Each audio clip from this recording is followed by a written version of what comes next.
Поранешната американска представничка Тулси Габард е избрана од новоизбраниот претседател Доналд Трамп да ја води Агенцијата за национално разузнавање. Here is the choice that we have. Еве го изборот што го имаме. Гласот за Камала Харис е глас за Дик Чейни, а тоа е глас за војна. Повеќе војна, веројатно трета светска војна и нуклеарна војна. Гласот за Доналд Трамп е глас за маж кој сака да стави крај на војните, а не да ги започне.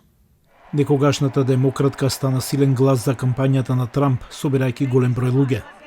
It's why I'm proud to stand with President Trump. Затоа сум горда што го поддржувам претседателот Трамп и зашто ние луѓето мора да гласаме за да го вратиме во Белата куќа и да ја направиме Америка повторно одлична. При објавувањето на номинацијата на Габард, Трамп го пофали нејзиниот бестрашен дух, велејќи дека тоа ќе го искористи на работа. Таа исто така има повеќе од 20 години искуство во службата со Националната гарда на армијата на САД, но има и одреден степен на контроверзност. Ги разлути републиканските и демократските пратеници со видеото на социјалните мрежи, во кое критичарите велат дека таа е отсликува руската пропаганда за биооружје финансирано од САД во Украина, нешто што американските разузнавачи велат дека не е точно. Републиканскиот сенатор Мит Ромни ги нарече коментарите на Габард предавнички лаги, обвинение кое Габард го отфрли.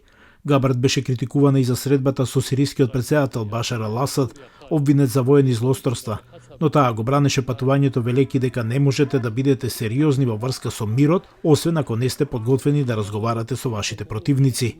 Изборот на Трамп за Џон Ратклиф да ја води ЦИА е поконвенционален. Ратклиф служеше како директор за национално разузнавање на крајот од првиот мандат на Трамп. Од неговите денови како член на Комитетот за разузнавање на Представничкиот дом, тој рече: Дали некој од вас е овде денес и тврди дека во тој повик имало прекршок за отповикување? Има ли некој? Ратклиф беше верен сојузник на Трамп и кога законодавците првично го принудија Ратклиф да го повлече своето име од разгледување за највисокото место во разузнавањето во 2019 година, Трамп не се согласуваше со тоа. Медиумите се однесуваа кон него, мислам, многу неправедно. Тој е извореден човек. Ратклиф доби уште една шанса им вети на законодавците дека ќе се погрижи американските разузнавачки агенции да ја достават на земјата она што тој го опиша како неизвалкана вистина. На моменти Ратклиф се судри и со законодавците околу потезите за декласификација на разузнавачките податоци за наводното руско мешање во изборите. Тој исто така се спротистави на мешањето на Иран, Русија и Кина. Нема ништо посвето во нашата држава од основниот демократски принцип на една личност. Еден глас.